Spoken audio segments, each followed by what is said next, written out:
Please be seated. Thank you for the warm welcome. I'd like to welcome everybody tonight to another class of the Peaceful Solution Character Education Teacher Certification course. And we'd like to thank everyone that's online also. We appreciate you tuning in, and hopefully this will be very beneficial for you. Tonight we are, if you could get on the overhead right there, on the overhead, if it's available. Tonight we are going to be in the respect unit, and there you go, you can see that, okay? We'll be in the respect unit, and respect is very important. We need to learn what it really is. It has nothing to do with that old thing about, make those people show you some respect. It's nothing like that. Respect is due to everybody, by everybody. It's not that old adage where you might have learned in the past where it's said that you have to earn it to get it and that type thing. No, you have to earn people's trust, but you don't have to earn respect. You should get respect anyway. Respect is very important in dealing with family, very important in dealing with coworkers, with society in general. I mean, you look at governments without some mutual respect, to some degree at least. I mean, it's getting worse and worse when you watch the news, but without a little bit of mutual respect, it would be pure chaos. And we do see that chaos break out sometimes. And a lot of times it's in the form of verbal attacks. If you look at the overhead there, the verbal attacks, it's just like a fist coming out of your mouth and hitting somebody. A lot of times what we found out is, with all the reports, and then looking back at our own lives and psychologists and everything looking at people's lives, it turns out that some of the worst type of abuse is verbal abuse, verbal disrespect. Not just the physical, but the verbal, because those are the things that create scars within our mind and heart that last forever. So this is why it's very important for us to learn about respect, learn what it is, learn what disrespect is, what respect is, how to avoid the disrespect while bringing the positive, the respect forward, and how to use it in our lives. And of course, we have to start by respecting ourselves too. So remembering about respect, in fact, in some of the basics about respect or acceptance or responsibility or self-control, any of these things, some of the basics are knowing what character is and knowing the difference between positive and negative character. You gotta have all this stuff together.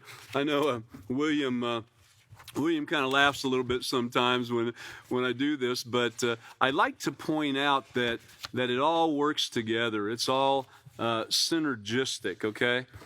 Everything works together with the peaceful solution. You just can't take one part of it. I think in the last class I did mention that some of the schools request that, we really just want the respect book, or we'd really like to have the self-control book taught and that type thing, but it doesn't really... you don't get the entire brunt of the program. You don't get that change of the heart and mind. Yeah, you get some knowledge, and some people catch it a little bit, and it's some great stuff, but you've got to have all of it. And that's why we start out with the character unit, and then we go on through all the units and come back through again in hopes of people catching these things. And some have, you might think that, I've heard this before, and that's okay. It doesn't matter how many times you hear it, really. And if you look around you, there's new people around. There's new people tuning in on the internet from time to time. And so we have to keep reiterating these things and going back and reminding ourselves. So, there is a positive side of character, getting to the basics. There's a positive side of character, and let's see if we can get that a little bigger there. Yeah. There is a positive side of character, and your character is made up of many different qualities. We talked about this last week. All these qualities work together, again, synergistically. And some of the positive character traits you'll be learning and be aware of is being educated, getting all the facts before making a decision. Of course, what we're working on now is being respectful, learning what it is and why we do it. Learning to be patient with everybody and patient with yourself too. Remembering that you got to give yourself some room to grow. From time to time, you're going to make some mistakes. And being honest and trustworthy. Now, this is the thing that you can earn. Again, you don't earn respect. Respect needs to be given anyway, but you earn trust by being honest and trustworthy, and you can earn that. And then being humble, being willing to take advice, being willing to take direction, and not thinking that, you know it all. Oh, I know all that stuff. I've heard all that stuff before. I read that book. I'm a pro at it now. It doesn't work like that. So,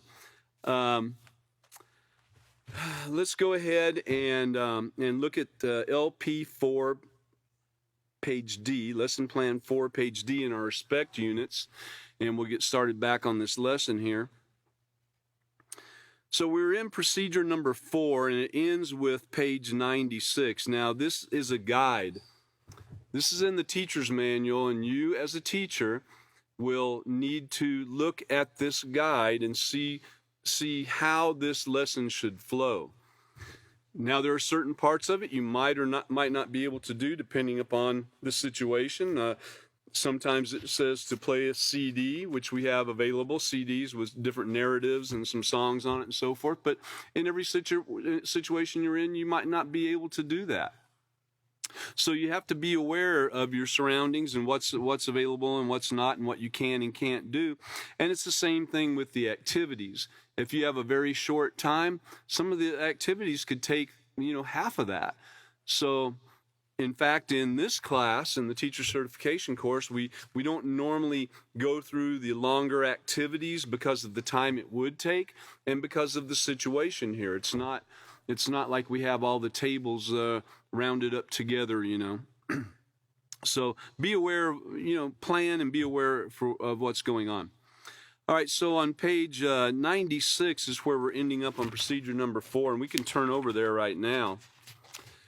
On page 95, we had talked about, 94 and 95, we were exploring disrespect in society, and we talked a little bit about violence and aggression. We talked about being desensitized through movies and television, even the behavior we witness from other people around us. You can become desensitized to these things, and it becomes a normal everyday thing, and you're no longer shocked by somebody getting kicked in the face or shot or, a car wreck where people are maimed and so forth, That's what occurs. But looking over on page 95 real quick, the two most common forms of violence in the home are domestic violence and child abuse. And it went on to say that 6.9 million children suffer from parental abuse each year. I mean, it's just outrageous. And there's a fact down at the bottom that says preschool children exposed to the verbal and physical abuse of their mothers are more likely to exhibit negative and aggressive behavior, which some of us could attest to from the way we were treated or not treated as a child, and now we're adults, and that stuff hangs with us. All right, so page 96 is where we are starting at now. In the United States alone, the following crimes involving violent and aggressive acts were reported in the year, now this is in the year 2000. It's changed a lot since then. But even back in the year 2000, 23 years ago, think about it, 23 years ago, I see some of the students in here tonight aren't even 23 years old. So this has been a lifetime for you and a large portion of anybody's life in this room. So if you look at the murders, 15,517 murders in the United States alone in the year 2000. Now, is that some kind of crazy number? I mean, think about it. 15,000? Really? 90,000 rapes? 407,842 robberies? And 910,744 aggravated assaults? Which aggravated assault carries or covers a lot of ground And in most cases, aggravated assault would be using some type of weapon, whether it be a gun or a knife or whatever. It's aggravated. It's not only assault, but it's aggravated by these extenuating circumstances. And so 1,424,289 violent crimes. And at that time, there was less than 300 million people in the United States. I mean, that's a huge number right there. So keep in mind that many crimes go unreported. Who in here has ever had some type of crime committed against them and didn't report it? Anyone? Yeah, I see a lot of hands going up. Y'all on the internet, think about it too. You came in, your place was trashed or something, and you thought, and maybe you had some experience with the local PD or something at some time, and you might have thought, well, they're not going to do anything anyway. It was probably kids, or your car was vandalized, but the police really don't come out and handle vandalism. It had to be something more severe, where someone was hurt, or the car was stolen, or something. These things do take place. With the amount of violent crimes that take place in the United States, there's really not much time left for the police departments to handle a lot of small things, though what we're seeing is that there is a shift in where they're handling a lot more of domestic type things and getting involved in riots and so forth that are taking place all over. The riots are out of control at this time. So it says to use the lines below to write about a form of crime that you have read about or have seen in the media. Well, we're not going to take the time to do that at this time, but you can do it on your own. Write that stuff down. If you're a visual learner, it'll help you a lot. Then you look down there, Crime Clock 2002. One theft every 2 seconds. 1, 2. There's 1, 1, 2. There's 2. I mean, boom, boom, boom, just as fast as you can count. One burglary every 10. One violent crime every 5.5 seconds. Wow. One murder every 33 seconds. So in the time we've been sitting here, there's been like 25 to 30 murders, something like that. One robbery every 50 seconds, one forcible rape every 2 minutes. And that was back in 2002. Once again, I'm sure the numbers have changed a little bit as we get more people and more negative things taking place. Anyway, it says calculate the following. How many burglaries will take place in 1 hour? 360. How many rapes will take place in 1 hour? 30. And so it goes. When you think of it in those terms, I mean, you hear those big numbers and everything, but it doesn't really hit home. But when you break it down and you look at it for every hour, what's taking place, it kind of starts hitting home. And then when you break it down to the seconds there, it really is staggering. So respect is very important to society. And we've talked about, bridging the gap between cultures. We've talked about respect at home and in our clothing, in our entertainment, and so forth. And so now we're moving on just a little bit. Before I start page 97, I'd like to go back to LP4, page D. That's the lesson plan 4, page D, for those of you who have the teacher's unit and respect unit. And number 5 was the activity on page 96, and you could go into doing that if you had that type of situation. It gives the instructions there on how to do that. But let's move on to procedure number 6 right now. It says to tell students that in addition to crime, racism is another way in which disrespect manifests itself within our society. So it's another way in which it shows up. For something to manifest, it means that, it could have been hidden or not very well noticed, but now it's manifest. It's showing itself. It's raising its ugly head. So in addition to the crime, racism is another way in which disrespect manifests itself within our society. And, this was written many, many, many years ago, but right now, in fact, over the past few years, I think we've seen a lot of media attention given to racism, actually. And there's a lot going on. The riots and all that take place, the disrespect is rampant. Everybody disrespecting each other out there on the street, rioting and carrying on. And, we have to watch our own attitudes. We might see something, and we might see something on the news and think, well, these people are wrong or these people are right. We need to be careful not to take sides, because it's almost like the Democrat and Republican and, that type thing. We got to be careful not to take sides. You can see in everything there's a little bit of right. You could find something right in just about everything, and you can find a lot of wrong in those things too. Just like the Republican and Democrat, just like the black and white and Asian or whatever. Everybody's got some points that sound very logical, So you have to be careful. Don't take sides. But don't fall into that to where you become a quote racist.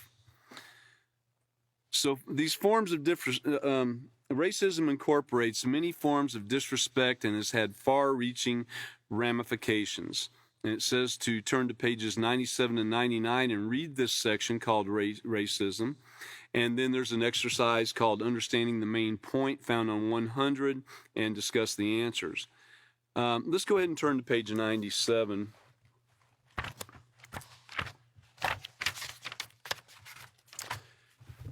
And so before we get started on this, I'd like you to keep a few things in mind, thinking back to the basics again of what we talked about. The positive side of character, of course, having positive character, keeping those great positive character traits in mind. And this will help you avoid taking sides. This will help you avoid getting involved in these things. But also remembering that society in general does want positive character. It might not seem like it sometimes, but even some simple things like this right here on the overhead. Positive character is valued by society. Okay, we're talking about society right now and respect and disrespect and what takes place. But have you ever read the classifieds? All companies start out asking their employees or potential employees to be reliable and honest and so forth. They want them to be respectful at work and not be getting into fights and calling people names and so forth. And so these are the things that they ask for and desire. And so everyone that comes in says, "Oh yeah, that's me. I'm honest. I'm reliable." Oh yeah. And then after a while, we find the real story. It's said that people are hired on personality and then fired because of their character. And so we don't want to be that way, okay? Personality is important, but there's the difference between personality and character. So in dealing with positive character, one of the things that is important to remember also is that positive character also ripples outward. It ripples outward. So when you're involved in something, when we see these things taking place around us on the news, on the street, possibly in our own workplace or something, or even in our own thoughts sometimes, we need to remember that positive character ripples outwards. So if we're being as positive as we can be, then we can help others be as positive as they can be. And it goes around. The other person is positive, and they help another person be positive, and then that positive attitude right here. Remember, attitude is everything. I mean, it really is. It's the attitude that you have about this. If you don't have a great attitude about changing your character and being respectful and trying to help others, then you're not going to do it. You have to have that change of attitude. It's so very important. But just as negative behaviors ripple out of their devastating effects, positive character ripples out its positive effects. And so we don't want to get involved in the negativity and go along with the crowd because that the negative character ripples outwards too. Whatever it is you're doing, it can be very contagious. Let's go ahead and start at the top of page 97 now. Finally, we're here, okay? All right, so this is a big deal right here. There it is. Bold letters, racism. Now, when that word is mentioned, I'm sure people have an idea in their mind about what racism is and what they know about it, what they've seen about it, what they've been involved in their own lives concerning racism. It's been prevalent for a long time.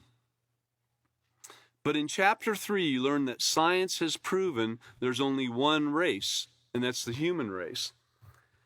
You know, it's really interesting. As we go on, we'll look into it more. But everybody has pretty much the same DNA when it comes down to their race itself, the human race. There's very little difference in it, and so when it comes to different colors of people, it shouldn't matter what color you are. I mean, really, it should not matter what color you are. You learned that there is value in the existence of all human beings, and this is in chapter 3, regardless of where they were born, the color of their skin, or their cultural practices. You know,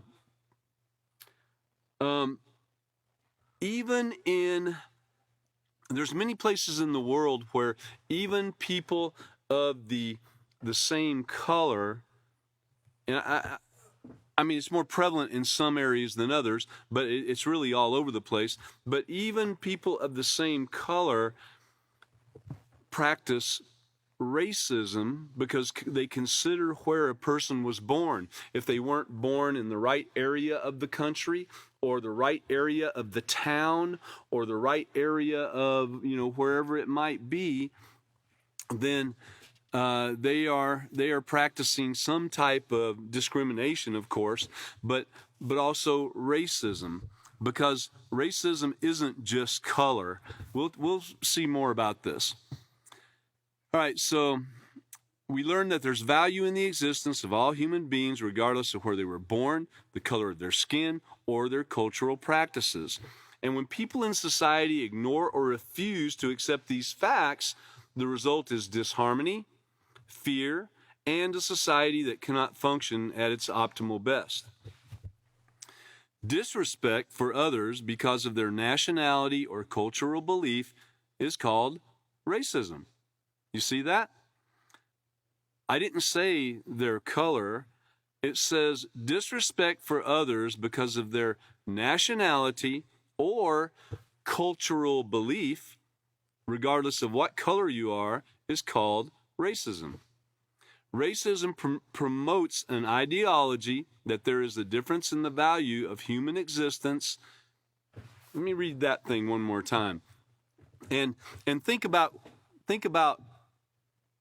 what your answer was for a minute. If someone asked you what racism is, would you automatically say, well, it's when a person of one color doesn't like a person of another color, just because of color? Was that the answer? Did you know this part here, that it extends far beyond color? But racism promotes an ideology. That's, a belief system and an attitude that there is a difference in the value of human existence, and gives a false impression that one group of people is superior to another group of people. That's a lot said right there in that little bit, but it promotes that. Racism is an unreasonable hatred directed at an individual or an entire group of people, and is expressed in many ways, such as prejudice, stereotyping, and discrimination. And regardless of how it's expressed, racism in our society, remember, we're dealing with society now, devalues the life and worth of others. It can lead to violence and aggression and destroys the trust and respect that must exist between people if there is to be peace, unity, and harmony in society. Okay, so right there it's talking about destroying the trust and respect that must exist. And remember, respect should be given anyway. It's automatic. Everybody deserves respect. Now look at the trust, though, destroying the trust. It takes a while to build trust. It takes a while to earn that trust from an individual, a workplace, a group of people, what have you. And you can do things that will destroy that trust, like that. You can make promises that aren't kept. You can have contracts, which is the same thing, but contracts that aren't kept and so forth. And pretty soon people realize, well, you can't trust that guy. He's not out there waiting for me on time like he said he would be, or he's not showing up here when he said he would. He said he could do this type of job and he can't do any part of it. I asked him to go do this and he went and did this instead. Trust is a thing that has to be earned, and you do it through your actions and the way you conduct yourself. And remember, as a teacher of the peaceful solution, guess what? The eyes are upon you. If you're a teacher of the peaceful solution, people are watching you. Sometimes people are sitting there waiting just for the opportunity to say, aha! That does occur sometimes. But in general, if you're a student of the peaceful solution, you've learned to be a little bit more respectful than that, and you would point it out to the teacher in a different manner. Just like the teacher would want to point out to you in a certain manner anything that's going on with you that might need correction. So we work together. We have that mutual bond of trust and respect. And it does create that harmony in society. That's why in the small town that I live in, the small city, if you will, that I live in, people are pretty close-knit. I know a lot of you that are here tonight at the headquarters live in that same city, and people are pretty tight-knit and close-knit, and they take care of each other and help each other and respond properly to each other for the most part. Now and then there's a little bit of conflict, but most of the time it gets worked out in a peaceful manner, with the peaceful solution, which we're learning now. Okay, moving on, prejudice. Prejudice literally means to judge something or someone without first getting and examining all the facts. Oh, you mean you're from California? Oh, get real. There's nothing that comes out of California that's worth anything. You're from Oklahoma? Are you serious? Oh, man, there's nothing up there but a bunch of Okies. Those are stereotypes. Those are things. Granted, there might be some things. I mean, if you look in the news today, look at what's going on in California and a lot of the areas. You might think that nothing comes out of California that's any benefit. But in reality, there are a lot of great people in California. They just are stuck amongst a bunch of others, that are not listening right now at these points that we're making right now. So it means to judge something or someone without first getting and examining all the facts. Remember, one of the positive character traits right there is number one, getting educated. Getting all the facts and making sure they are correct before making a decision. Not afterwards, not seeing the consequences that are coming at you, and then you think, oh no, what have I done? Let me go ask about this. It's kind of a little bit too late. The consequences are already coming. You want to ask about these things and be aware of be aware of your thoughts and your actions, and do it in advance. Ask in advance. But okay. So the prejudice in our society can manifest itself, there it is, raising its head again, as an irrational suspicion or hatred of a particular group of people. I know that there was a group of people that they were of a certain religion, and another group of people down the road didn't like the people of this one religion, and so they made up stories about them. And they spread those stories. They started rumors about them. And so it spread, and so there was irrational suspicion and hatred of a particular group of people just because they didn't know exactly what this group of people was about. So they made up stuff. And we do see that taking place in society today. All right, looking at stereotype. Stereotype means to set an image or set image. It is derived from the process of making metal plates for printing. Stereotype. Applying this word, I know there's some printers in here tonight, and they probably know a little bit more about this, but applying this word to people means forming an instant picture of an individual or an entire group of people. Stereotyping results in generalizations about people without recognizing them as unique individuals. And some examples of stereotypes are: all black people come from Africa. All tall men play basketball. Well, that's not true. I'm kind of tall and I don't play basketball, so I know that one is not true, you know. All women like to cook. Well, I don't know about that one, but you know, racism is a false concept that comes from a lack of understanding and hate. That's a quote at the bottom. But the stereotype, I'll tell you a little story here. I was at a city council meeting one time. There's a few of you who've heard this before, but not everybody has. But this tells you how deep it goes. I was at a city council meeting one time, and a great friend of mine has kind of darker skin. And you wouldn't know, actually looking at him, you really wouldn't know where he was from. You might get the idea that he was Middle Eastern. And this was, 10 or 15 years ago, and there was a lot of hatred. There still is a lot of hatred and a lot of stereotyping going on. In fact, the police departments were being called out on their stereotyping. And anyway, he was at the meeting, and he decided to come in and go up to the front and sit down. And here was the city council and the mayor and everything. And there was always police available in the city council meeting. So he goes and sits down up front, and they started looking at him. I noticed it taking place. I was in the back. I was helping with the camera department. And I was in the back and watching. And so first of all, there was one police officer that I saw him talking to another one and pointing, and I looked where he was pointing at, and he was pointing at my friend. And so I kind of watched it a little bit, and then he was on the radio, and I noticed 2 or 3 more came in. So there was a group of police officers in that meeting, and one of them wound his way up and sat almost right behind my friend. Another one wound his way up and sat across the aisle from him, and they kind of gathered around. And so as it neared the end of the city council meeting, and I got to tell you, I knew these police officers too, or several of them I knew, and they knew that I was there and I was trusted to help with the cameras and shut everything down and so forth.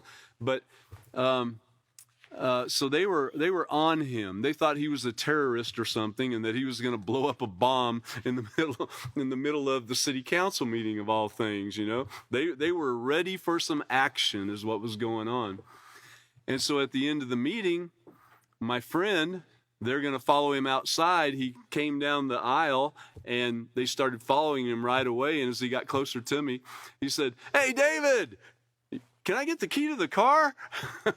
And these guys, literally, the lieutenant said, "What? You mean he's with you?" He said it in front of him and in front of everybody. They were tracking this guy. They were on him. They had stereotyped this man. He was no problem in there. Anyway, that's just a little story about how these things take place. And my friend actually helped with the peaceful solution too. So he wasn't messed up about it at all. He kind of laughed it off, but he said, that occurs all the time. So, all right. So stereotyping is not a great thing. It means that you are just making a preset judgment about what a person is about, a generalization. You're throwing them in a group of people. And they might not have anything to do with that group of people that you're throwing them in there with. So this is all the stereotype, the prejudice, and it all falls under the word racism. Remember that. It's not just about color, okay? All right, so once again, I'm going to show you this again. I like to show this. Attitude is everything. Because when your attitude changes, if you have an attitude that is leaning towards this racism, then you can change that attitude. It doesn't occur overnight, but with the help of the peaceful solution and with the help of learning about positive character and how to apply it in your life and learning about self-control, you're gonna have the thoughts to say things or maybe even do harm or what have you, if that's what you've been involved in doing. But as you learn, you can practice that self-control along with your newfound positive character traits as part of it. And then you learn about accepting people for who they are, accepting them in general, not grouping people like this is right here, okay? And then showing true respect. You learn how to value people as a human being, and you learn what that whole process is. You appreciate and then you value something. It's like building blocks that build up to that, so you can say you really do value something. And when your values change, that's when your attitude changes. So you can work on that. We can all work on that. Part of it is guarding your mind. I'm going to put that up there. You can guard your mind. Now, this is in the self-control unit. And guarding your mind, another key concept in developing the self-control that goes along with this to avoid these things is developing that self-control, working on it, developing it, having it grow. It's to be aware that your actions begin with your thoughts. So, we're going back in time here a little bit, remembering that the thoughts come. So if you have thoughts that, look at that guy, man, he doesn't belong here with me. You're making a decision, a decision based upon stereotypes or some type of prejudice, some type of racism.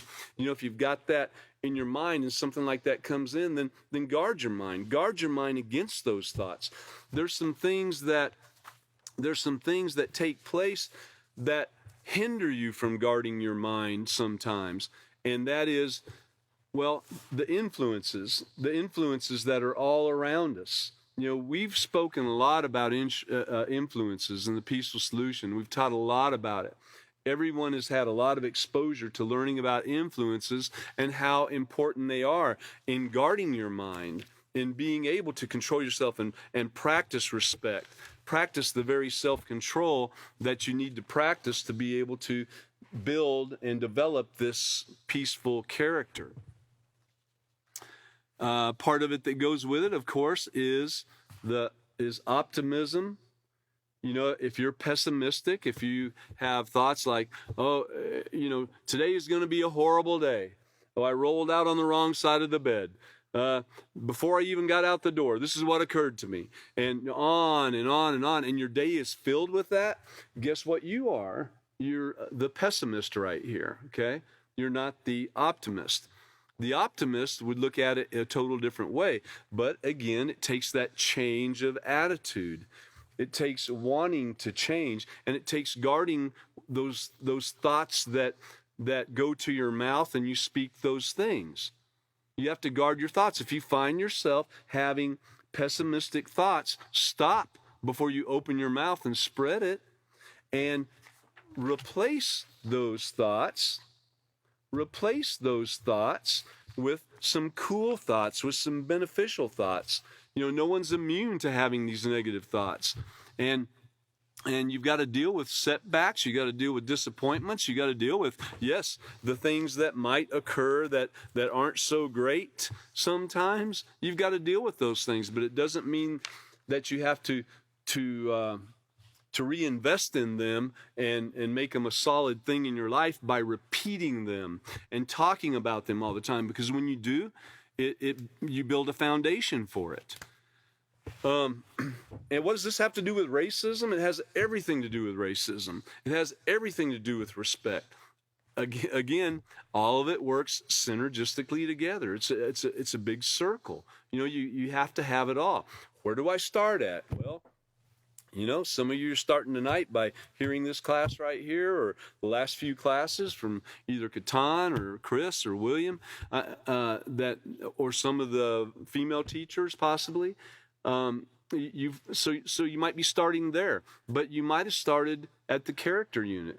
You might have been younger. You might have started with one of the other age levels. You know, so wherever you start at, that's the right point. You know, that's where you start, and then you start learning. You go back and study. You go back and see the things that you might have missed. The videos are online for all of you that are out there, and all of you here. If you missed any of it, you can go back and watch them. You can fill your days and your nights in watching these classes. There's a lot there, a whole lot there. There's years of classes available. So one of the things that you can do to avoid getting into these things too is to set your mind in advance. I'm throwing some basics at you tonight. For those of you who haven't seen these, for those of you who've been to class a lot, you've heard this over and over again, and you might be thinking, man, this is getting old. But you know what? It never gets old. These are some of the things that are critical in being able to deal with developing a positive character. Okay. All right, so let's go on and turn over to page 98. And this is continuing on this racism thing and, you know, discrimination. It's all part of it, you know. Let's see. Yeah. By the way, here's our synergistic poster right here. See how it all works together? You have an incident or trigger, you have thoughts, you have feelings, you have actions, and then the consequences or rewards.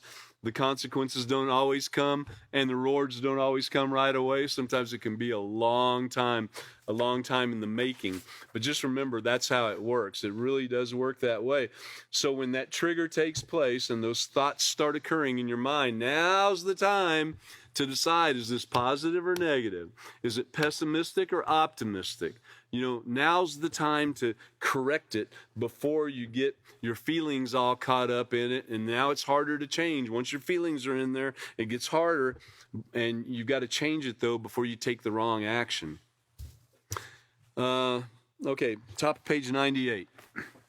Discrimination. We hear a lot about discrimination, especially in the news today. As you can see, there's all types of discrimination, stereotypes, people from, it doesn't matter what color you are, you could be black, white, Asian, Indian, wherever you're from, or even what part of town you're from, there can be discrimination, what school you go to, and so forth. Where you work at, oh, we work over here, this is the best place to work, you know. and they look down on everybody else. That's discriminating. Discrimination means to deny others equal respect, rights, and opportunities because of their color, place of birth, religion, age, gender, job, school, their looks, if they're fat, if they're skinny, if they're, you know, if they wear new shoes, if they wear old shoes, if they have an old car, if they have a new car, you name it, we can just keep on going. But discrimination is also experienced by people who are physically or mentally challenged too. For example, the physically or mentally challenged people have been denied jobs and housing based solely on the fact that they are classified that way. So this is getting into another area that we haven't talked that much about, but yes, physically or mentally challenged people have been denied jobs and housing based on the fact that they are challenged. You think of somebody that's in a wheelchair, or somebody that has some obvious mental deficiencies, possibly people that are deformed in some way. You think about these things and how people look, and well, I know firsthand, there was a child that was born that had a cleft palate, if you know what that is, a cleft palate, but they also had a cleft lip. and bilateral cleft lip, meaning it was like double cut way up to here, up into their nostrils, way up there. And they had no roof of their mouth. That's the cleft palate.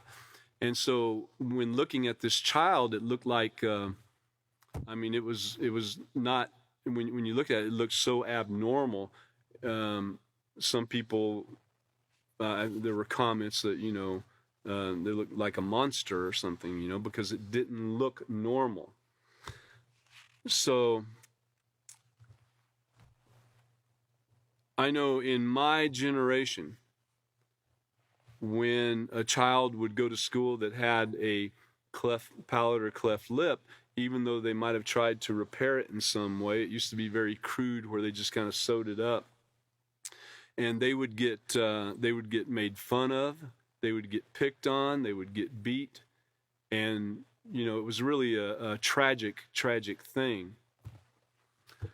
And so as the years went on, the plastic surgeons came along, and they were able to, do a little bit better job on those things, and pretty much change it to look more normal, and even fix the palate on the inside to where a person could talk a little more normal and eat normally and so forth.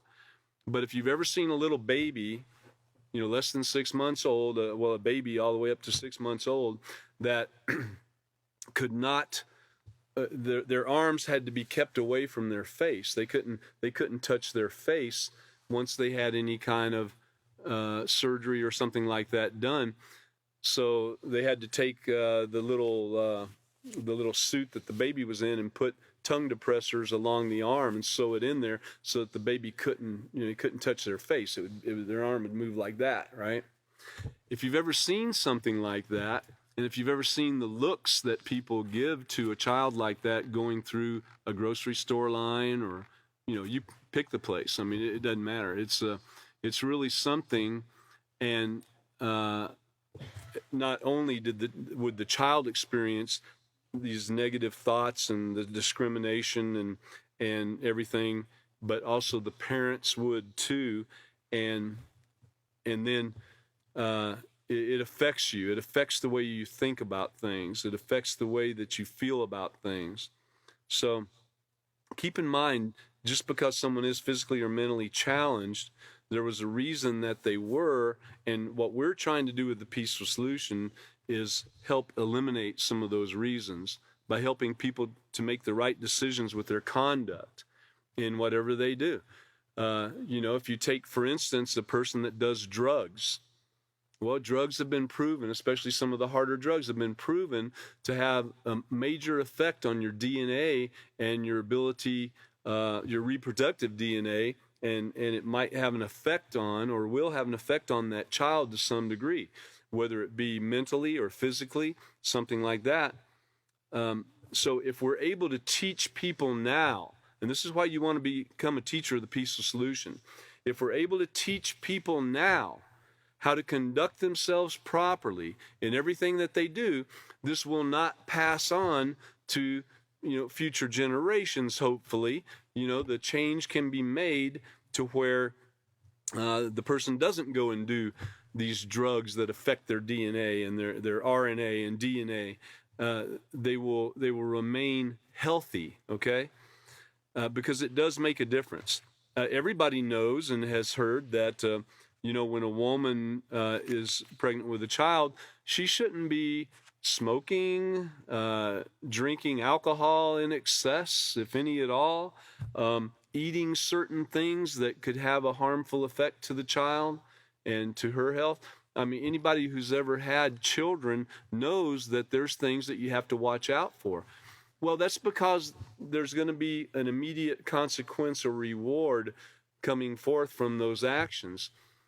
A lot of times when people get involved in drugs, and I do know quite a few people who have been, and can attest to the fact that when, especially in younger days, they don't care that they're doing the drugs. They're invincible. It makes no difference to them. They throw tomorrow away and think, no, I'm living for today. They say, go for the gusto, get it all today, just do it. And so they do. And then they suffer the consequences of it a lot of times later on in life. Why are we talking about this?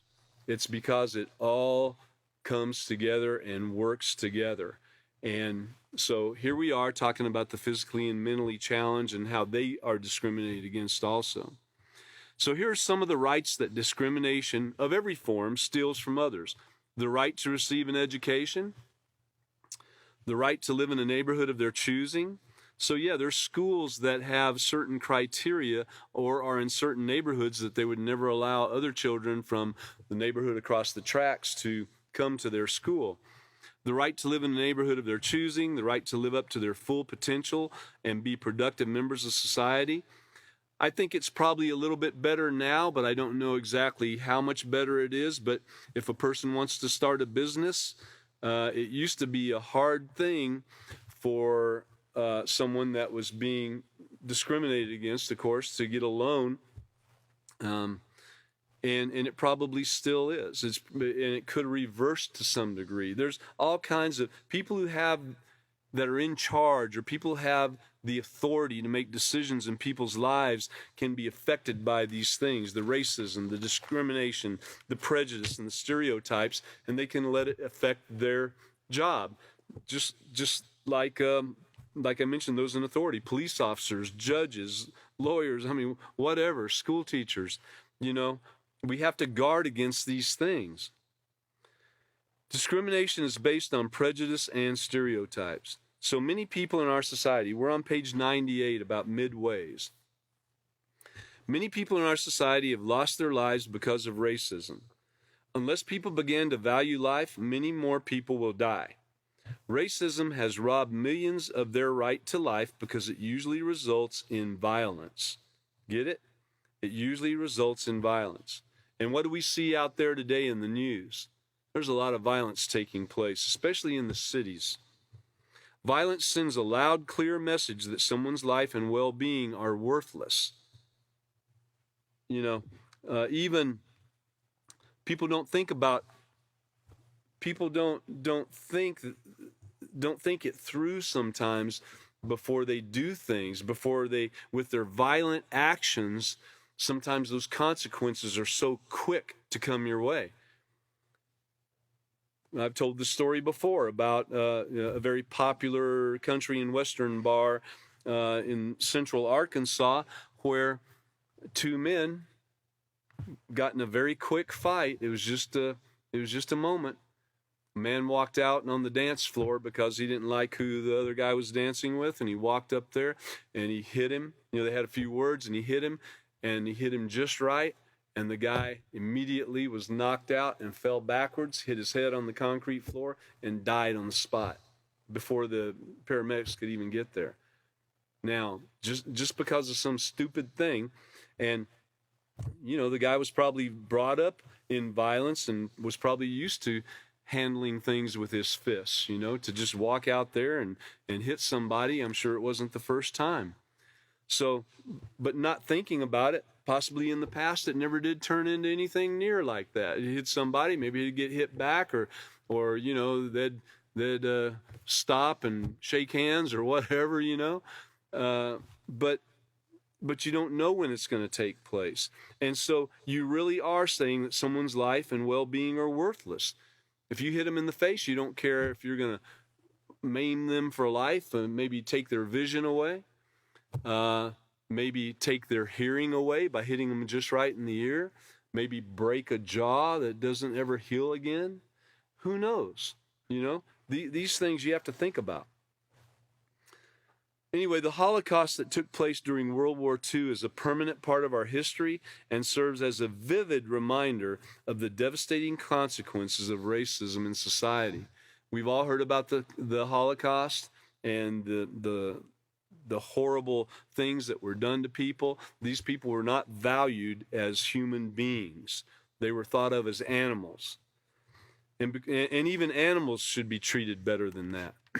In fact, if you treat animals badly and you beat animals and you torture animals, you're just a step away from doing it to people.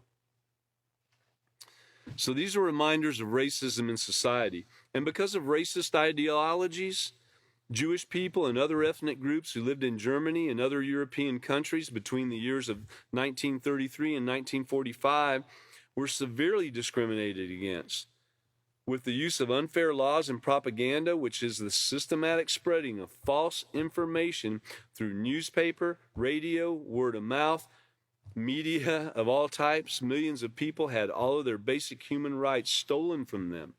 So it was that building up the following the crowd thing, the peer pressure that went along with it, of going along with the crowd. Many of the people that hated the Jews, when they're talked to away from everyone else, they said, well, I don't know why it was like that. It was just like that. I hated them because they were taking my jobs away. They had all the money and we didn't have the money. They were getting it all, you know. They had all the successful businesses or whatever. You know, I've heard many different stories, read different books that talk about this from people on both sides of that violence. But through violence in the form of beatings and burnings, an estimated 6 million men, women, and children of Jewish descent and approximately 3 million others were murdered because of their religious and cultural beliefs and because they were mentally or physically challenged. You know, because that particular society had decided they were going to get rid of anybody that did not fit the perfect mold. You know, hair color, eye color, their looks, you know, the way they walked, you name it. There was no room for anybody that had any kind of deformities at all. I'd like to remind you of a few things. First of all, our next class is going to be on this coming Sunday. Not sure the date right now, but it's going to be on Sunday at 5:30. Look forward to you coming to that. Chris is going to be the teacher. And we need to remember a couple things as we are. All this stuff that was covered tonight and in the past classes, and in wanting to learn to be a teacher to help your students and stop this violence, stop this racism, stop this discrimination, stop it in its tracks. And you know, we want to do it at a young age. It's very hard to do as you get older for some. For some, they might have seen so much of it that they're sick of it and just want it out of their life, you know. And there's a lot of people like that. I know people like that. They're just sick of it. Let's remember a few things. There's going to be some curveballs and pitfalls that come your way. Curveballs and pitfalls that come your way. You know, you're going to be trying your best to get past some of these things and practice these great positive character traits and learning and teaching the peaceful solution. And you're going to be caught off guard. You're going to have things take place and you're like, man, why did I do that? Okay. Well, okay. Don't kick yourself too much. I know I probably say this in every class that I teach, but I want to remind you that you got to leave yourself a little bit of room to grow.